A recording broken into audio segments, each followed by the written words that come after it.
অস্ট্রেলিয়ার সিডনিতে লিবারেল পার্টির ইফতার মাহফিল অনুষ্ঠিত হয়েছে। অস্ট্রেলিয়ার প্রতিনিধি মাসুম বিল্লাহ জানান, লিবারেল পার্টির লাকেম্বা শাখা ও ব্যাক্সটাউনে এসইসির প্রেসিডেন্ট মোহাম্মদ শাহেদ জামান টিটুর উদ্যোগে এই আয়োজন করা হয়।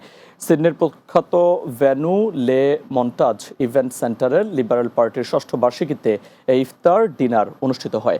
এ সময় দলটির ফেডারেল ও অঙ্গরাজ্য পর্যায়ের শীর্ষ নেতারা উপস্থিত ছিলেন।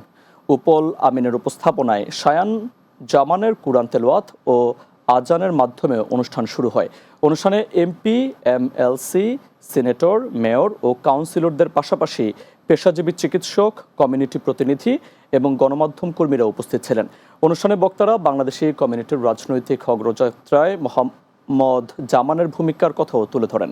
বক্তারা আরও জানান, এই ইফতার শুধু ধর্মীয় আনুষ্ঠানিকতাই নয়, বরং অস্ট্রেলিয়ার সমাজ ও রাজনীতিতে মুসলিম ও বাংলাদেশি প্রবাসীদের অবদান তুলে ধরার একটি সম্মানজনক প্ল্যাটফর্ম।